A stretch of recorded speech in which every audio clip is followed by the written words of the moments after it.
Quel essai important et intéressant aujourd'hui, un essai de conduite complet du tout nouveau Mercedes GLC, le GLC EQ, le GLC électrique.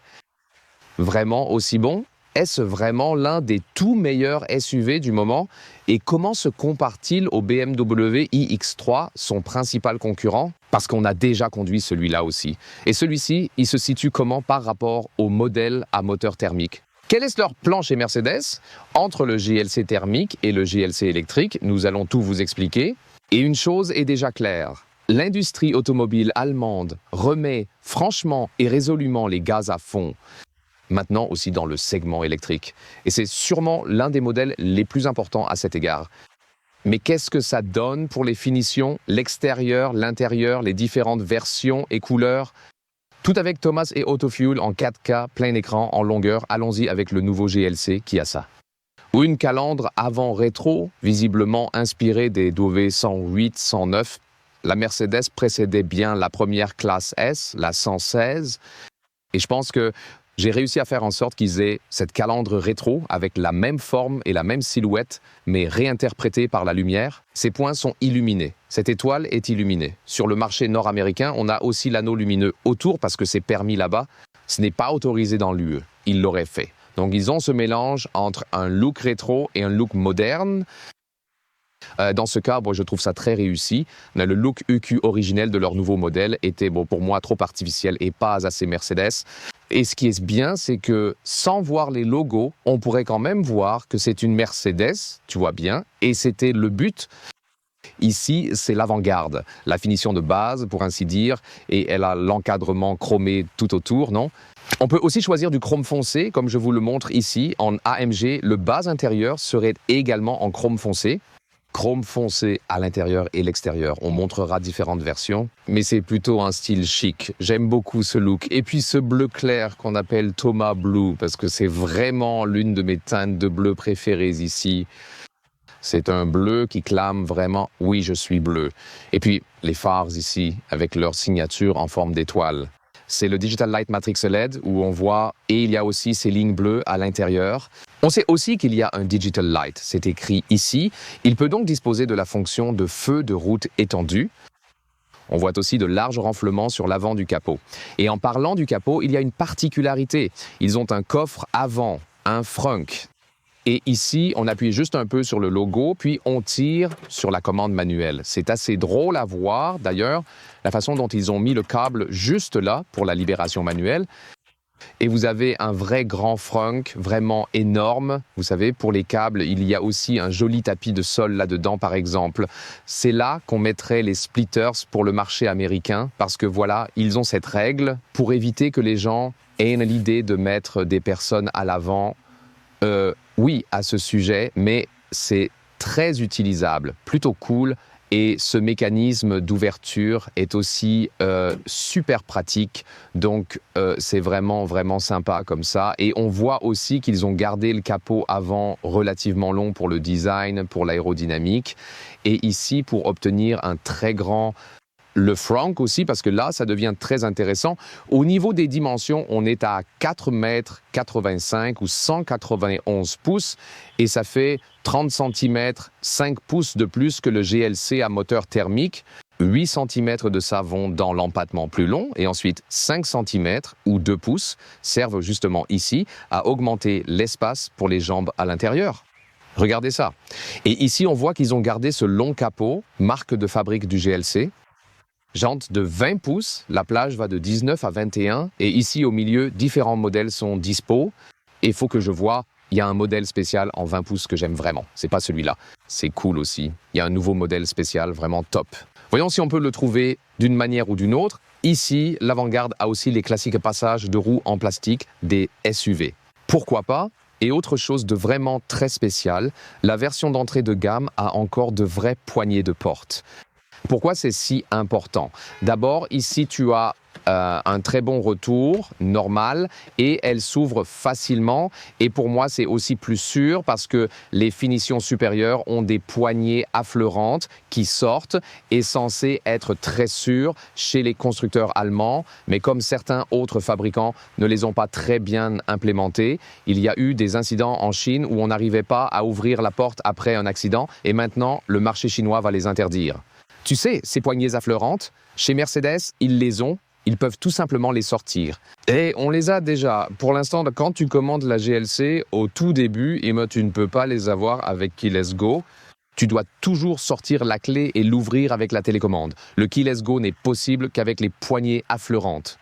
Mais j'ai demandé à Mercedes, les clients veulent le Keyless Go et des poignées classiques. Donc, vous allez proposer ça? La combinaison poignée classique et Keyless Go? Et ils ont dit oui, on va aussi proposer ça. Donc c'est une info importante. Classique GLC, regardez ici. Et je trouve aussi sympa qu'ils n'aient pas fait un look spécial électrique pour le GLC maintenant. Ils ont gardé sa vraie identité. En fait, le seul truc, et on le voit sur tous les nouveaux modèles Mercedes, pas seulement les électriques, mais aussi les prochains modèles ou les restylages, c'est qu'ils mettent cette barre noire. Ouais, moi j'aime pas trop ça. J'ai demandé au designer pourquoi vous avez fait ça au juste. Et ils ont fait ça parce qu'ils voulaient vraiment garder l'étoile sur la même ligne que les lumières, ici même. Donc bien sûr, vous voyez. Et cette étoile possède l'effet logo qui bascule pour ouvrir le coffre. La caméra de recul est solidement cachée, là, protégée du vent, de la pluie et tout ça. Mais après, ils ont dit que ça devait être à un certain angle parce que la caméra de recul doit regarder vers le bas à un angle spécifique. Donc, ils ont tout intégré dans cette unité qu'ils peuvent mettre à la même hauteur, mais qui reste conforme à toutes les réglementations et à la façon dont la caméra doit regarder. L'autre solution serait de la placer ailleurs dans le métal, mais là, tu ne peux pas aligner l'étoile aussi bien avec la hauteur des feux. C'est en gros une des explications pour cette ligne du bas. J'aime que quand on voit plus la couleur du véhicule à l'arrière plutôt que la barre noire. Et toi, qu'en penses-tu? C'est sympa. On retrouve la même structure Mercedes avec les petites étoiles dans les feux arrière. Pourquoi pas? Et l'avant-garde a plus de chrome dans la partie inférieure. Là, design lumineux, alors que la ligne AMG serait en noir laqué. Et on va bientôt vous montrer un extérieur AMG Line et aussi l'intérieur un peu plus tard pour que vous puissiez comparer. Ici, c'est le GLC 400. Et vous voyez bien, ça indique simplement GLC 400 et 4MATIC. Et il n'est fait aucune mention de Q ni d'autre chose de ce genre du tout. J'ai l'impression qu'ils veulent se débarrasser un peu de cette logique de nommage, souhaitant visiblement l'abandonner. Tu sais, je veux dire, pourquoi pas? Les gens n'ont pas demandé ça.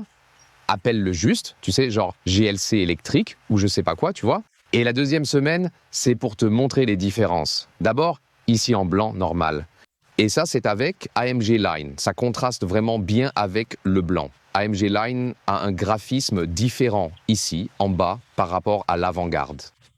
La grille aussi est bien équipée du Pack Night. Ce n'est donc pas automatiquement inclus dans l'AMG Line. Et avec le Pack Night, tu as du chrome foncé ici autour. Et on a aussi ici ces caches noires, ces coques pour les rétros, justement. Et on a aussi le pourtour noir autour de la vitre. Donc là, AMG Line plus le Pack Night pour un look plus sportif dans l'ensemble. Par exemple, la jupe latérale inférieure est ici en noir laqué. On a aussi des jantes différentes. Ce sont des jantes de 20 pouces au design aérodynamique, vraiment très bien visible. Et à l'arrière, comme on l'a dit, on a ce masque noir. Et puis vous avez même, vous savez, comme ça, presque parallèle, mais à des hauteurs légèrement différentes. Le noir laqué en bas. Dites-le dans les commentaires si vous préférez le style avant-garde, qui serait probablement mon favori personnel, un look plus classe. Ça serait sans doute comme Nia le concevrait, vraiment branché ligne AMG, encore plus de noir, pack M Sport, Audi S et tout ça. Mais bon, comme tu veux en fait. Et plus tard, quand on passera à l'intérieur, on regardera aussi ce véhicule-là parce qu'il possède aussi exactement l'intérieur AMG. Alors que nous avions juste les véhicules blancs Opelite, voilà la couleur blanche, celui-ci est le Patagonia Red avec AMG Line Plus et Night Package. Qu'est-ce que ça veut dire? on a le Night Package. L'encadrement extérieur est sombre. L'AMG Line rend aussi l'intérieur de la calandre en chrome foncé, mais vous pouvez aussi prendre l'AMG avec l'encadrement extérieur brillant si vous ne choisissez pas le Night Package. Il y a donc des variations possibles et en théorie, on pourrait aussi appliquer ce chrome foncé à l'intérieur et laisser l'intérieur brillant. Donc ouais, ce que vous voulez, vous pouvez le choisir là. Et ici, avec l'AMG 9+, on a des jantes spéciales. La plus grande, c'est du 21 pouces en noir ici et aussi sur le côté des marches qui peuvent paraître négatives pour la résistance au vent, mais en fait, elles aident plutôt. Et l'AMG Dawn Plus à l'arrière a aussi un aileron un peu plus long, effectivement. Là, en général, c'est comme ça. Et ensuite, vous avez cet aileron plus long à l'arrière, si vous voulez que ce soit encore un peu plus dramatique. Mais pour les chiffres, pour l'instant, il y a ce nouveau GLC électrique. Et ensuite, il y aura la version à moteur thermique. En parallèle, donc, ils n'arrêteront pas le thermique, ni les hybrides rechargeables, ni les GLC diesel ou essence. Mais pour l'instant, il n'est pas prévu que le GLC actuel soit complètement revu, tu vois, comme ça, pause. Et je veux dire, ça me va, le GLC actuel est bien. Et celui-ci est sur la plateforme MB.EA, donc c'est une plateforme purement dédiée au VE. Ça ne pourrait de toute façon pas accueillir un GLC à moteur thermique. Ensuite, pour les infos sur l'électrique, la trappe de recharge est juste là, donc charge en AC 11 kW ou en option 22. Et ici, vous avez un pic de charge DC officiel à 330 kW. Cela vaut aussi pour l'électrique, effectivement. Il peut toutefois monter un peu plus, jusqu'à 350, 355 kW, mais seulement très brièvement. Les courbes de charge descendent aussi assez vite. On peut passer de 10% à 80% d'état de charge en environ 22 minutes.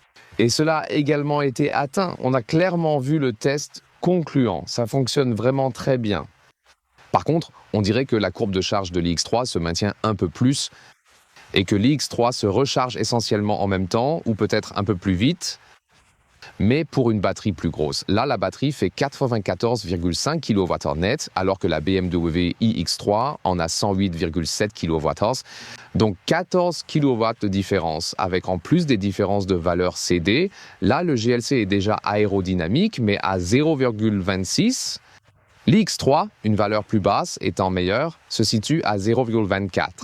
Il semble donc qu'il dispose d'une batterie plus grosse et d'un meilleur CD. Et la surface frontale non plus n'est pas vraiment différente. Ce n'est pas comme si l'un avait là un avantage énorme ou quoi. Donc on peut s'attendre à un peu plus d'autonomie avec l'X3. On va faire aujourd'hui un premier test d'autonomie avec celui-ci et on l'a déjà fait avec l'X3. À la fin de la vidéo, on le comparera ensuite. Ça donne l'impression, attends, l'X3 serait-il vraiment meilleur? Mais ici, le GLC électrique dispose également de nombreux avantages et de spécificités propres. Par exemple, l'accélération. 4,3 secondes de 0 à 100 km/h. On dirait carrément un modèle AMG. Quoi? Alors que ce n'est pas le cas. Je veux dire, s'il y a un modèle AMG pour celui-ci, on parle de quelle accélération? Et pourquoi c'est possible? L'X3 fait 4,9 S, donc 0,6 S de plus. Comment celui-ci peut-il être si vif? Parce qu'il utilise une boîte à 2 rapports alors que c'est une électrique. Et la première vitesse permet de faire 0 à 100 km/h. Elle le tient extrêmement vite. Mais en situation normale, elle passerait déjà en deuxième vers 70 km/h et utiliserait la deuxième pour rouler sur l'autoroute. Vitesse plus élevée, meilleure efficacité, etc. On verra ce que ça donne en pratique. Autre point important, elle a une suspension pneumatique et un braquage de l'essieu arrière. Donc ici, les roues arrière peuvent tourner jusqu'à 4,5 degrés en sens inverse des roues avant. Et ensemble, dans ce pack avec la suspension pneumatique, c'est un pack que tu peux avoir, je crois qu'on l'appelle genre Agility Control Package, et aussi dans le pack Long Range. Donc les deux sont liés et devraient être dispo sur tous les marchés. Et la suspension pneumatique, Eric entend que la iX3 ne l'a pas alors que le GLC a cette option, le prix monte, etc. Donc tu vois, il y aura différents axes, mais c'est clairement super intéressant et bien sûr, l'intérieur va encore plus intéressant. Regardons ça. Ouais, j'adore ces poignées de porte classiques, faut le dire. Et le bruit de la porte qui se referme. Bon son de fermeture. très solide. Matez un peu l'arrière. Ouais, solide aussi, comme ça. Et je préfère les poignées de porte classiques, vraiment. Mais ouais, encore une fois, la meilleure combinaison, ce serait vraiment les poignées classiques et le keyless go. À l'intérieur de la portière, c'est très doux au toucher. Il y a aussi genre un revêtement doux en dessous. Je peux l'enfoncer un peu. Qualité top. Ici, cuir haut de gamme, rouge puis beige. Différentes couleurs sont disponibles et 4 manettes de lève-vitre. Pas vraiment comme dans la CLA. Et celui-ci donne aussi du retour. La commande des sièges dans les portières. Par contre, on a perdu le chauffage de siège. Le bouton est là, dommage. Ensuite, le système Burmester. Et ici, une garniture dure à l'intérieur avec un petit patin en caoutchouc dessous. On peut aussi ouvrir le coffre depuis ici, c'est possible. Bon, regardons le volant. La base avant-garde, la version AMG Line, aurait 2 branches. On fera bientôt une comparaison. C'est aussi le nouveau matériau sans cuir sur le volant, un peu plus mat, moins gras que le cuir, et le logiciel de bord aussi. Comme en dessous, tu sais, quand tu appuies sur un petit jeu, en dessous, ils ont un amortissement en gros. C'est vraiment de la haute qualité, j'adore ça. Et de vrais boutons ici, le basculeur et la molette, comme ils l'appellent, pour le régulateur et pour le volume. Ils ont écouté les clients, écouté nos retours aussi et remis ces vrais éléments tactiles sur le volant et aussi ici avec les réglages de récupération, avec les palettes de changement, par exemple, turbine dramatique. Les aérateurs et aussi la qualité. Tu vois, quand tu tournes comme ça, ce super joli bois mat ici, aussi du boulot. Ce beau design fait vraiment plaisir. J'en reparle bientôt. Différents bois mat seront disponibles. Puis ces sièges ici sont des sièges en simili-cuir haut de gamme, les sièges articles. Et j'ai testé le siège en peau animale hors caméra aussi. Et quand tu appuies ici, celui-ci donne un motif plus sympa, alors que là, tu as plutôt ce genre de grain sur la peau animale et celui-ci est un peu plus souple. Donc, on a une surface plus douce ici. Il faut dire quand même que le BeamWee X3. La qualité Leather Red est encore plus douce et même un peu meilleure. La partie haute ici, c'est le siège confort. Il y a aussi le siège sport qui aurait, on va dire, un maintien plus prononcé ici dans cette zone et aussi un appui-tête intégré. Celui-ci appuie-tête séparé. On vous expliquera bientôt les différences. Ici, la partie inférieure est censée rester relativement la même que la profondeur d'assise. Testons le confort. Celui-ci, en simili Artico, chauffage et ventilation de siège seront aussi disponibles, pas dès le lancement du configurateur, mais plus tard en option séparée. Donc la ventilation des sièges Artico est dispo, du cuir est proposé en option dans le configurateur. La microfibre du siège sport, je la montrerai bientôt. En Allemagne, par exemple, il y a aussi des sièges en tissu extérieur, cuir aussi. Je trouve que le tissu est un matériau de siège sous-estimé. Surtout sur les marchés américains et asiatiques, c'est souvent de moindre qualité. Mais en fait, non. Les sièges modernes en tissu sont assez respirants et aussi très confortables quand on s'assoit dessus. Mais en général, ils ne sont pas proposés sur tous les marchés. Ici, manuel, rallonge pour l'assise et ouais, le confort est vraiment sympa. Donc non, on ne peut rien leur reprocher. L'X3 a une ergonomie un peu meilleure, un siège sensiblement plus large, à mon avis, et des matériaux vraiment plus souples. Ici aussi, le seul truc, c'est qu'un concurrent est tout de même un peu meilleur en confort d'assise. Mais globalement, un beau boulot de Mercedes d'avoir introduit ce matériau. On ne perd absolument rien, on ne fait qu'en gagner avec ces technologies. Et ici, hauteur sous tête, 189, 622. Il reste beaucoup de marge, toit vitré fixe, on en dira plus bientôt. Et le volant ici avec réglage électrique, profondeur et hauteur, donc ouais. Et on parlera de l'écran très bientôt, mais globalement, on sent qu'ils ont encore monté d'un cran la qualité de fabrication. C'est super bien fini et important de le montrer aussi. Vert feuilleté à l'avant et bienvenue dans le nouveau cockpit du GLC. Il y a beaucoup à dire sur celui-ci.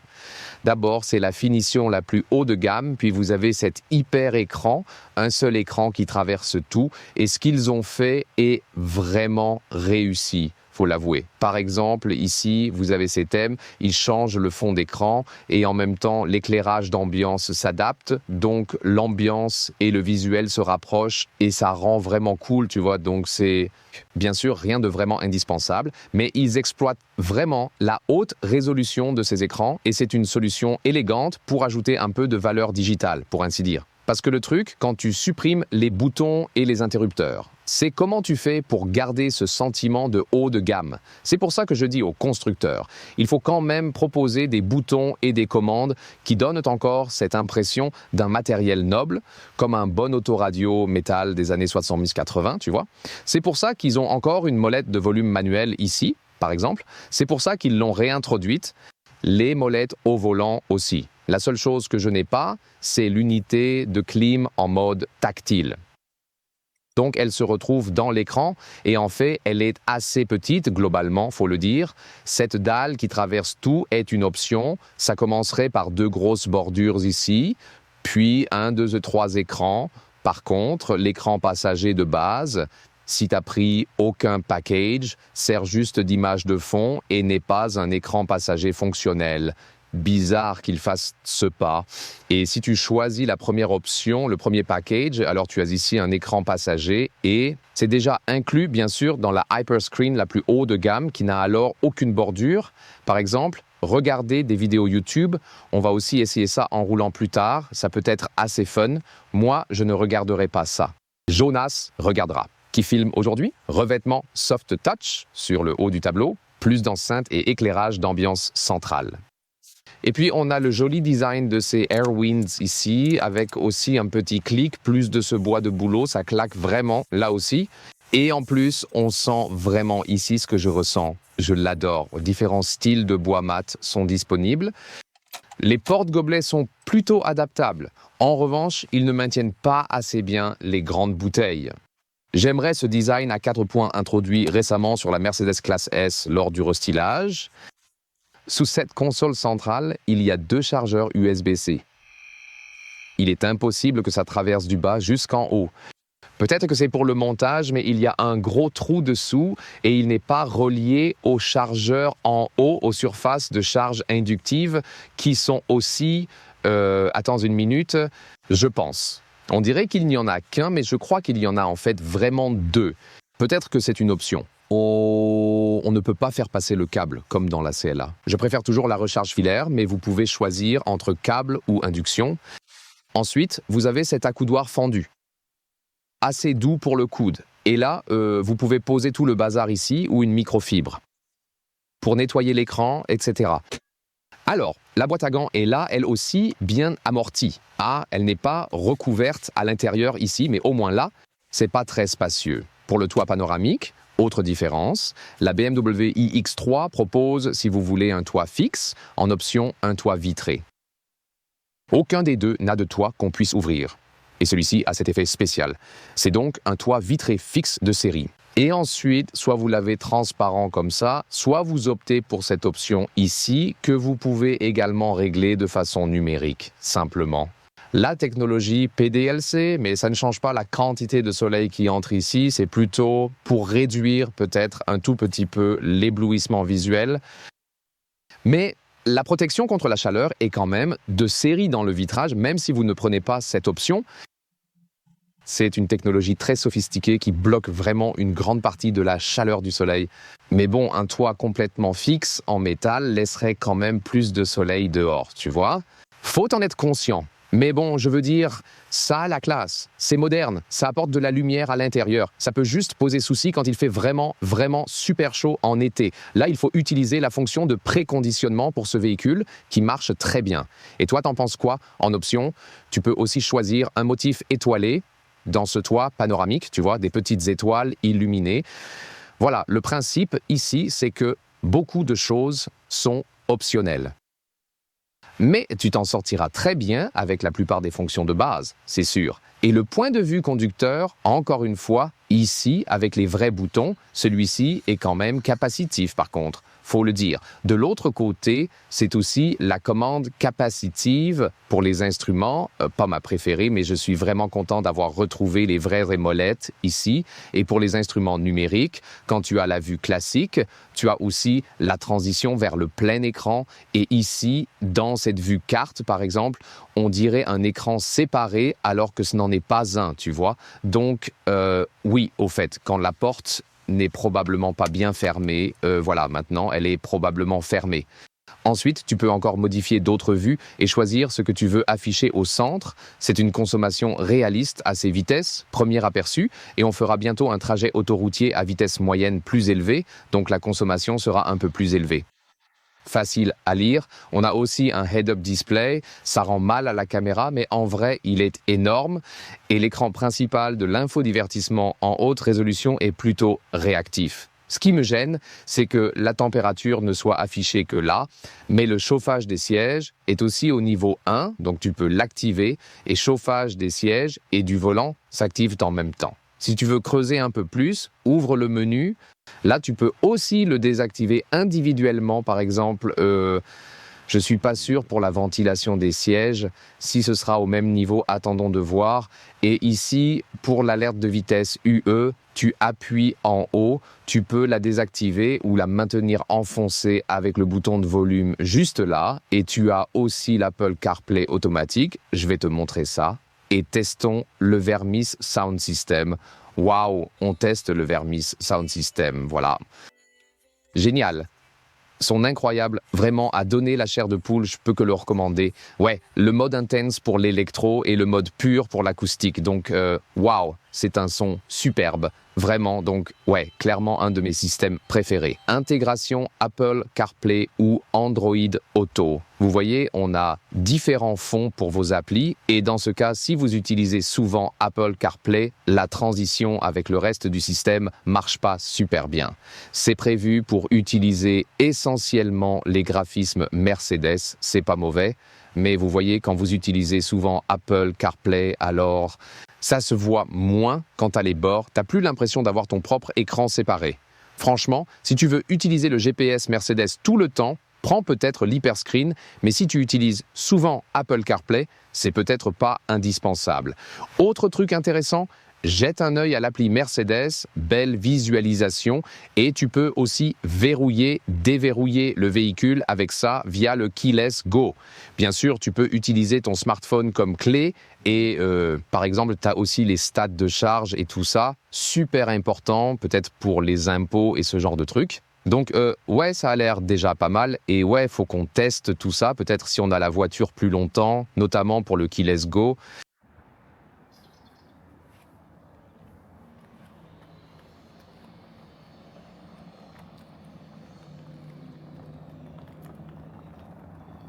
Et maintenant, le deuxième intérieur pour aujourd'hui, l'AMG Line. D'abord ici, tout est bien gainé en simili-cuir. Belle intégration de l'éclairage d'ambiance, encore du simili-cuir. Et ça, encore une fois, sans protection. Ça, bien sûr, dans la même partie inférieure en caoutchouc. Et là, on a des tapis de sol AMG Line, juste avec le logo. C'est aussi le volant AMG à 2 branches, en fait, dans ce cas. Et ça, c'est le siège sport. Microfibre à l'intérieur, simili-cuir à l'extérieur. Et le siège sport se distingue surtout à l'arrière.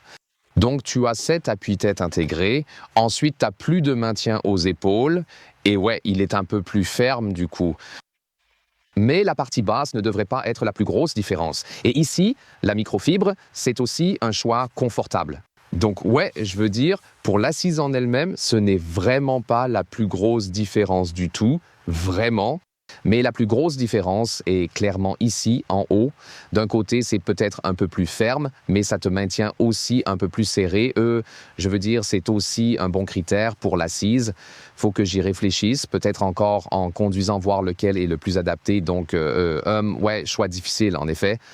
Mais les bons matériaux aussi. L'utilisation de la microfibre est sympa parce que tu as, enfin, oui, peut-être une atmosphère plus cosy, mais c'est totalement une question de préférence. Tu sais, je préfère plutôt la surface plastique. Moi, tu peux la nettoyer plus facilement ou ce genre de truc.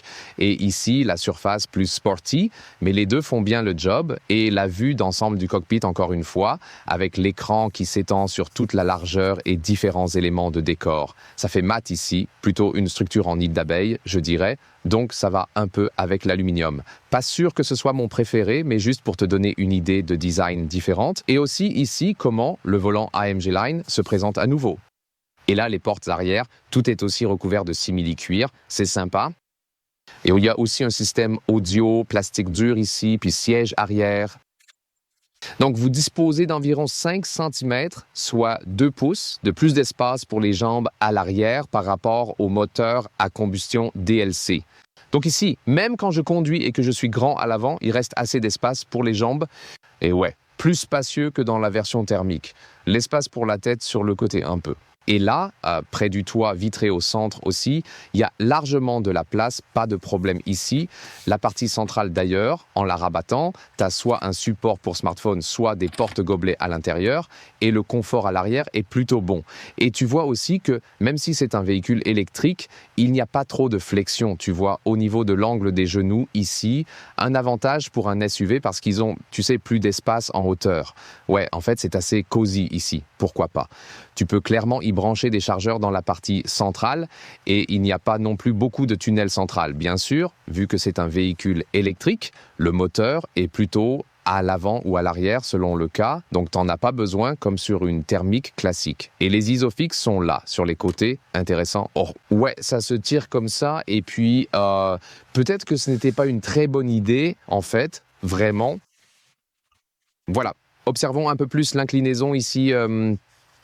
Voilà, donc c'est simplement prévu pour le pliage. Là, uniquement pour ça, vraiment, là, oui.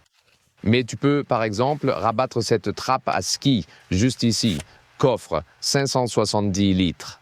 Et ici, on bascule l'étoile Mercedes pour l'ouvrir. Voilà. Ensuite, on a ce cache ici qui possède aussi des rails de chaque côté, à gauche et à droite. Celui-ci passe encore. En dessous, verticalement à peine, mais ça marche quand même.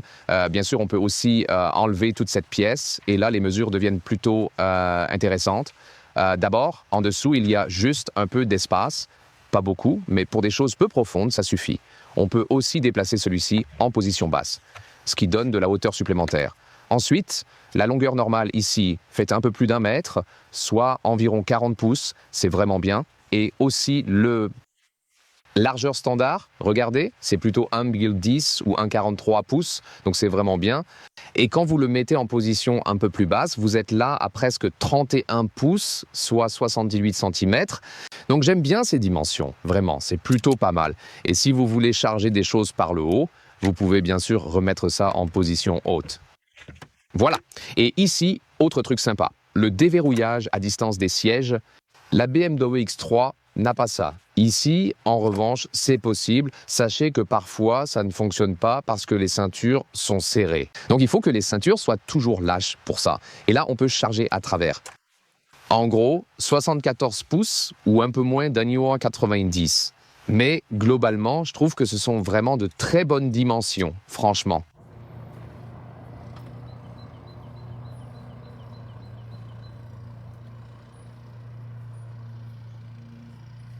Même à la 7e jambe, on commence à conduire la GLC EQ, GLC électrique. Et vous voyez bien, Jonas nous filmait aujourd'hui. Vous pouvez regarder le tout dernier épisode YouTube juste là, sur la droite justement. Et quand je roule doucement, ça fonctionne quand même. Enfin, c'est fait pour être utilisé à l'arrêt, vous savez. Et ici, vous pouvez voir que l'affichage des instruments bascule dans le grand système multimédia, puis sur l'écran passager. Ouais, enfin, ça a l'air vraiment super impressionnant. Vraiment, tu sais, mais regarde bien, quand je commence à rouler un peu plus vite, ça devrait aussi disparaître pour que ça ne me distrait pas du tout quand je conduis. Voilà, 20 km à l'heure. Oh, on a eu le système en fait, parce que ça devrait disparaître, non? Quand on faisait le test à sec, enfin, à vrai dire, c'est un peu étrange quand même. Il a bien disparu parce qu'en général, il n'autorise pas que le conducteur puisse vraiment encore le regarder. Peut-être que c'est parce que Jonas a trop bidouillé l'écran. Je sais pas, je pense que c'est pas censé être comme ça. Et ça avait disparu lors d'un test à sec plus tôt. Et probablement, on peut tromper le système d'une façon ou d'une autre, je ne sais pas trop. Ouais, très intéressant. Du coup, Jonas peut regarder le dernier épisode pendant que j'enregistre, puis le plus récent, c'est vraiment marrant. Je ne sais pas si ce n'est pas distrayant pour le spectateur ou je ne sais quoi. Donc, ouais, peut-être qu'on mettra simplement une jolie image de fond ou un élément visuel discret comme ça. Voilà. Tout comme ça. Donc, on va tester différentes situations ici avec la GLC électrique. Voilà. C'est en ville, sur les routes de campagne, aussi sur autoroute, et les accélérations bien sûr. Et à la fin de l'épisode, on parlera de la consommation, de l'autonomie annoncée, de l'autonomie en conditions réelles, et tout ça. Ce véhicule-ci est équipé de jantes de 20 pouces. Oh, il y a une plaque d'égout juste ici. Facile, c'est super souple. Jantes de 28 pouces, suspension pneumatique et direction de l'essieu arrière. Et ça, c'est bien sûr spécial par rapport à l'iX3 qui a une suspension de base fantastique. Là, sur l'iX3, suspension adaptative en option, mais pas de suspension pneumatique. Ici, c'est la suspension standard où tu peux directement prendre la suspension pneumatique. Et ça te donne bien sûr plus de souplesse au volant, pour ainsi dire. Là, c'est la fonction de réalité augmentée. Tu n'as pas besoin de l'avoir, mais tu pourrais, théoriquement. Ça me donne un peu la vue GPS interne de Mercedes, avec ses flèches en réalité augmentée juste là. Avec la direction de l'essieu arrière, tu es aussi très flexible ici, par exemple dans un slalom lent. Je le sens là, l'arrière bouge un peu et ça facilite les mouvements de la voiture quand tu tournes doucement. Je veux dire, c'est tellement facile à faire. Peut-être que je peux simplement la conduire tout droit et te le montrer de manière très simple et sans souci. Quand je fais juste demi-tour ici, tu sais, donc faire juste le truc pour YouTube, genre... Je veux dire, c'est pas une petite voiture et ici tu peux la faire demi-tour. Et donc en fait, tu peux parfois regarder ici dans le rétroviseur comment les roues arrière, regarde ça, la réalité augmentée, même pour jeter un coup d'œil dessous et manœuvrer cette voiture, c'est tellement facile. Et on l'a eu récemment aussi quand on comparait le X3 hybride rechargeable qu'on conduisait, enfin qu'on est en train de conduire en ce moment, et le GLC qui a par exemple, un GLC thermique qui a la direction de l'essieu arrière. Et entrer et sortir du garage en sous-sol, c'est tellement plus facile qu'avec la direction de l'essieu arrière, quand il faut refaire une manœuvre et tout. C'est un véhicule très silencieux. On a l'impression d'être déjà en ville. Ici, le pare-brise avant est feuilleté. Pas à l'arrière, mais à l'avant, la plupart du temps, ça suffit. Route cahoteuse, ouais, c'est cool. La suspension pneumatique t'apporte un super confort au niveau des sièges. Comme je l'ai dit, ici, on a des sièges Artico, un peu plus souples que le cuir d'origine animale. Les sièges sport en microfibre sont aussi très bien. Oh, la surface en microfibre est peut-être même un peu meilleure parce que j'ai l'impression que le cuir haut de gamme rouge de la BMW iX3 est un cran au-dessus en qualité. Il est même un peu plus souple que celui-ci, tu vois. Donc pour le GLC, j'opterais probablement pour le siège en microfibre comme siège sport. Il te maintient aussi un peu plus en haut au niveau des épaules, davantage enveloppé.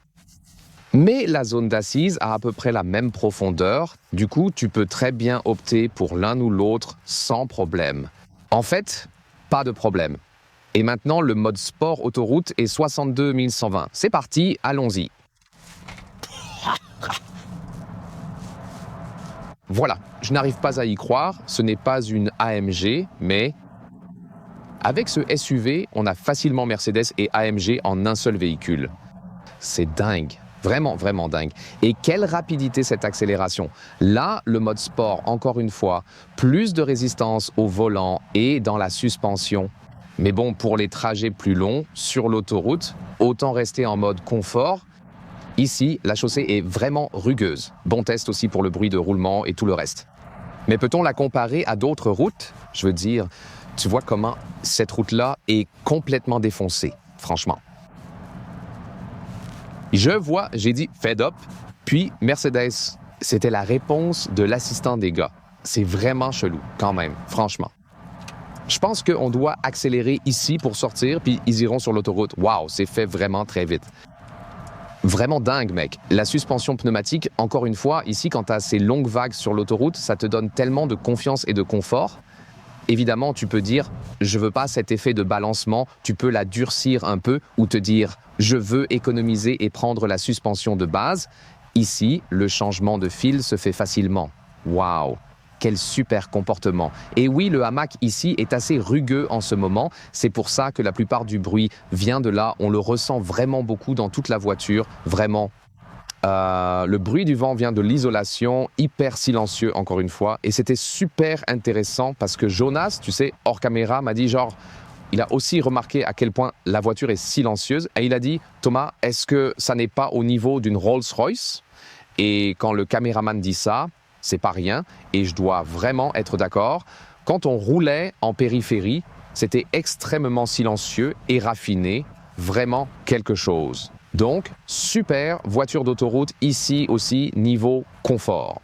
La seule chose, le confort des sièges de l'iX3 est un peu meilleur et tu as des options de suspension plus sophistiquées selon ce que tu préfères. Allez, on va aussi jeter un œil au système d'assistance pour qu'on puisse les tester. Entre le limiteur ou le régulateur de vitesse super sophistiqué qui garde la vitesse, maintenant il maintient aussi la trajectoire et voyons, on devrait aussi pouvoir activer ici ce changement de voie automatisé ou semi-automatisé. Oui, je dois garder les mains sur le volant quand même et c'est ensuite le véhicule qui fait le changement de voie.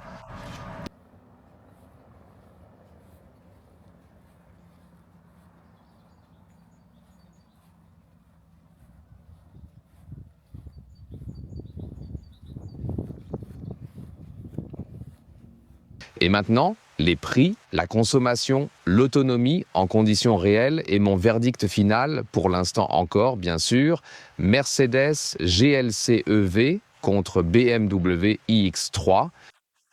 Alors d'abord, pour la conso, on a fait aujourd'hui un test autoroute aller-retour sur un tronçon à topographie globalement comparable.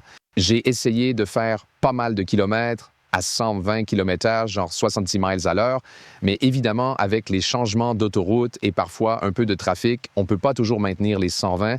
Constant, mais en moyenne globale, un peu au-dessus de 100 km/h, entre 100 et 110 km/h. 60, 65 miles à l'heure, ce qui est une vitesse réaliste sur autoroute pour la plupart des pays et par conditions sèches. Pas trop chaud aujourd'hui, pas trop froid non plus. Pas de pluie, un peu de vent et le bitume assez rugueux. Il y a toujours tellement de variables, tu vois, c'est pour ça que c'est dur de comparer directement. On a relevé environ 23 kW pour 1 km en moyenne. Cela correspond à 2,7 miles par kilowatt. Ça peut vraiment être un peu mieux, il faut le dire. On doit tester différentes situations. Et si la part urbaine était plus importante, bien sûr, c'était un peu plus bas en moyenne. Donc environ 2 à 3 kWh au 100 km en moins quand tu n'avais pas seulement de l'autoroute. Pour cette portion d'autoroute, l'autonomie réaliste à la roue arrière qu'on a appliquée à tous les VE signifie qu'en pratique, tu vas réellement et effectivement un peu au-delà de 400 km, soit 250 miles. Si tu fais moins de vitesse sur l'autoroute ou que tu as plus de trajets en ville, avec cette grosse batterie ici, une plus petite qui viendra plus tard, la propulsion arrière, etc., tu peux aussi atteindre environ 500 km, soit 300 miles. Par contre, si on compare maintenant la BMW iX3 à sa niveau autonomie, là on a à peu près 20 kWh. Donc environ 3 miles par kilowattheure sous la pluie, aussi à une vitesse similaire, et ça voudrait dire environ 450 km d'autonomie pour la BMW iX3 parce qu'elle a aussi une batterie plus grosse, donc environ 330 miles. Du coup, vu l'efficacité et la plus grande batterie, la BMW X3 fera probablement un peu plus de 100 km, peut-être jusqu'à 140 km, 60 65, 70 miles de plus que la GLC là. La batterie n'est pas la plus grosse pour ce SUV, il faut le dire. Nous avons aussi d'autres atouts, on en reparlera bientôt dans la comparaison finale GLC versus iX3. Faut le dire pour celui-là, même si c'est pas vraiment très gourmand, donc t'as rien à craindre. Tu aimes l'accès, suspension pneumatique et toit arrière accessible, ce qui rend la voiture plaisante à conduire. Elle roule super bien, à l'intérieur c'est très silencieux, très bien isolé, du coup c'est tout en douceur. C'est, d'un point de vue moderne, l'une des meilleures voitures que Mercedes ait jamais construite. Si vous voulez encore savoir quelque chose sur la GLC EV ou ses concurrentes, dites-le nous dans les commentaires. Dites-moi ce que vous pensez de ce véhicule, j'attends vraiment vos retours avec impatience. Et maintenant, comparez la BMW iX3 à la i3 qui vient d'être dévoilée, son frère Berlin. Ouais, et Mercedes devrait probablement sortir quelque chose de similaire très bientôt.